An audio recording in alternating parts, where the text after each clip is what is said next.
Goeien en welkom bij het Politbureau, het wekelijkse politieke programma van Omroep Friesland. En uw gast is van Herwil van Gelder. Hij is de nagelnije wethouder van Paul GroenLinks in Ljouwert.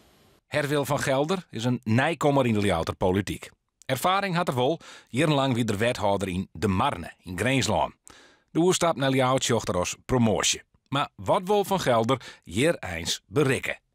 Welkom in het Politbureau Herwin van Gelder. Van De Marne, een Lietse gemeente naar een grote gemeente Ljouwert, die een miljoenen tekort heeft op het sociaal domein.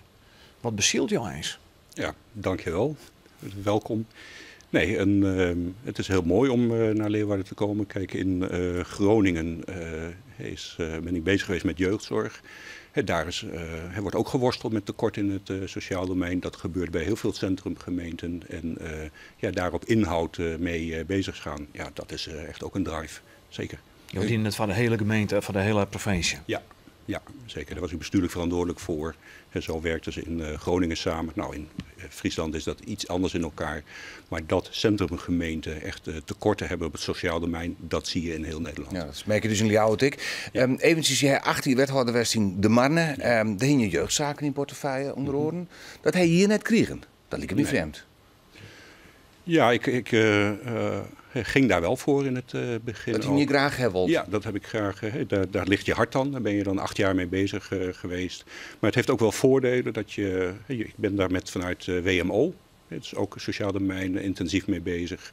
Hilde Tjerema doet het dan. Die heeft jeugdzorg in portefeuille. Je trekt samen op. En dat ik niet vanuit Groningen hier voortdurend kom vertellen van hoe we het in Groningen deden. Nou, dat zie ik dan weer als een voordeel. Hij dan net goed genoeg onderhandelen. Want je hier niks eens kennen als Paul GroenLinks. Als de enige partij die het net verlen heeft in de verkiezingen. Ja. Ik wil die jeugdzorg hebben. Ja, er zijn hele mooie koppelingen gemaakt in het college. Dat je onderwijs en jeugd. Nou, onderwijs is echt een D66-onderwerp. En je moet echt geven en nemen daar. Dus volgens mij hebben we een heel goed evenwicht in de... Maar het is toch wat ik wil net zeuren. Je bent de tweede partij van Ljouwert. Ja. Naar de Partij van de Arbeid. Ja. De enige partij in het college dat net verlen heeft, staat aan deze site. Kom je net een beetje bekaaid oud dan, naar die onderhandelingen voor een college? Heb je een portefeuille bekeken? Maar heb je eigen expertise in het eerst kregen? Nee, maar de expertise in het sociaal domein die kan ik echt kwijt. Daar ben ik helemaal niet bang voor. Ik heb een hele brede portefeuille. Dus ik denk dat echt heel goed uit de verf komen als... Tevreden, geen weeffout?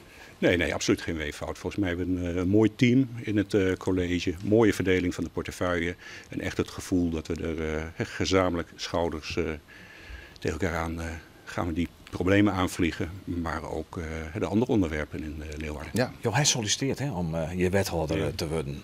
Ja. Wie is de eerste sollicitatie bij voor jou? Of? Nee, ik heb wel vaker om me heen gekeken. De Marne ging je eigenlijk wel bezongen. Nou, ik ben daar 8 jaar wethouder geweest. Die is ook bezig met een herindeling, precies een jaar later dan in Leeuwarden. En ja, dan ga je wel om je heen kijken. Hoe ik mij als bestuurder ontwikkeld heb, zeker met zo'n jeugdzorg erbij, het maakt wel dat ik denk van nou, ik wil verder kijken.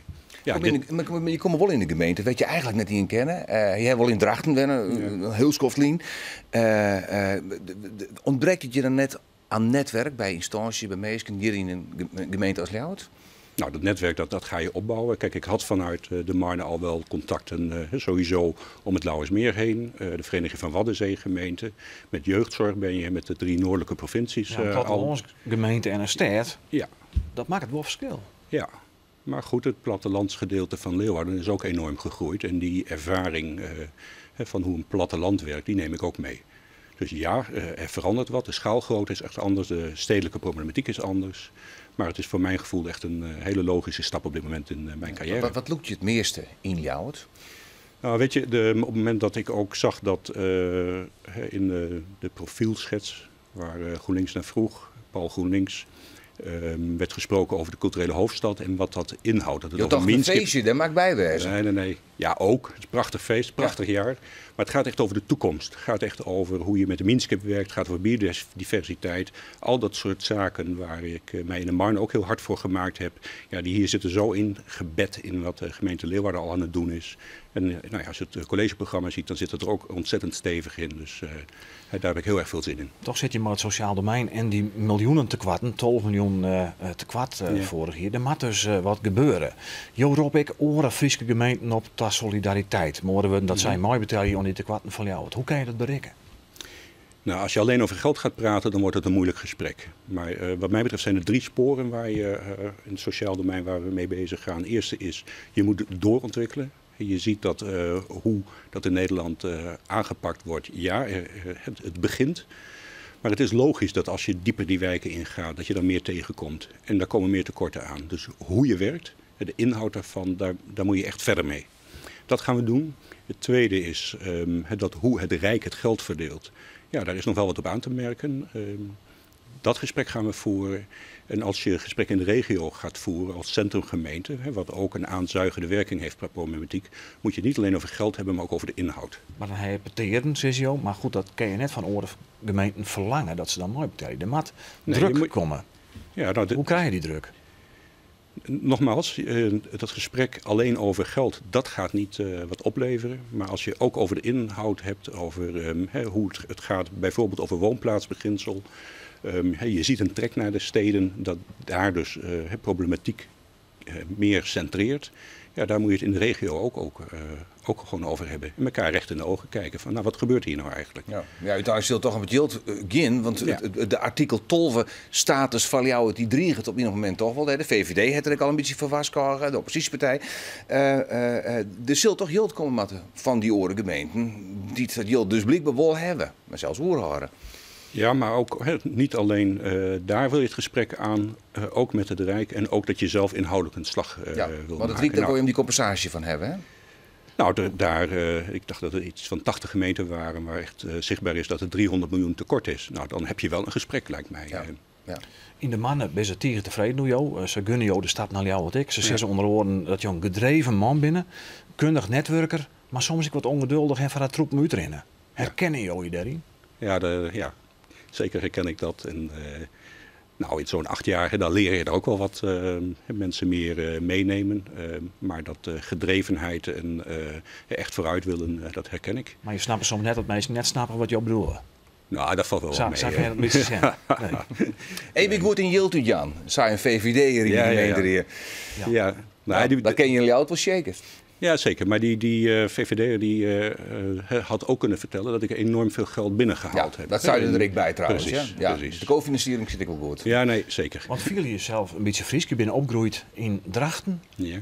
Dat Frieske, zit dat nog in jou? Ja, kijk, ik ben echt weer naar het noorden teruggegaan om te studeren. Die noordelijke sfeer die spreekt mij aan. En ja, de manier waarop je welkom geheten wordt, als je dan hier in Leeuwarden binnenstapt, dat voelt echt heel erg goed. Ja. En dan ook nog eens een plakje vinden, weet je, maar instrument, want je bent instrumentmaker eigenlijk. Ja. Je eigen klaversymbol bouwt voor kleuren. Ja. Nou, dat zit er voorlopig even net meer in, hè? Nee, dat klopt. Daar neem ik afscheid van. Maar ik merk wel, in Warfhuizen woon ik in een schoolgebouw. Ik woon nu al tijdelijk in een appartement. En als ik dan nadenk over, hoe wil ik hier eigenlijk wonen? Dan hoort daar ook zeker bij dat ik een werkplaats wil. Dat ik echt uit de voeten kan. Nou, maar even een fundation. Wat vind je? Ja, zoek maar. Heel kwart nog. Wanneer is jouw wethouderschap slagen? Dus de komende 4 jaar hier. Wat moet er dan gebeuren? Ja, nou volgens mij herkennen wij in de Marne dat de energie en de kracht in die samenleving zelf zit. Dat zie ik in die Minskip ook. Nou, en dat je dat meer tot bloei laat komen en dat je daar je rol in pakt, dat vind ik het mooiste. We zullen aan wat je dat gebeurt. Laten we eens even zien hoe de cartoonist Gerkop van Beek naar Herwil van Gelderzucht en de gemeente Leeuwarden.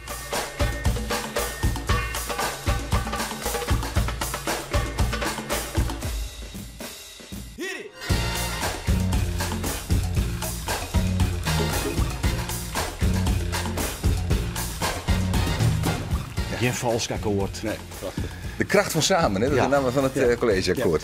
Herwin van Gelder, bedankt voor je komst naar het politbureau. En we willen zelf dat jou in 2018 het cultureel haardset hier beschikbaar voor u wil. Zeker, dankjewel. Ons af hier deze aflevering van het politbureau. Het programma ieder Nijwigeman die vanzelfs werkt op dezelfde tijd, dezelfde stuur. Bedankt voor het zien. Een jongen.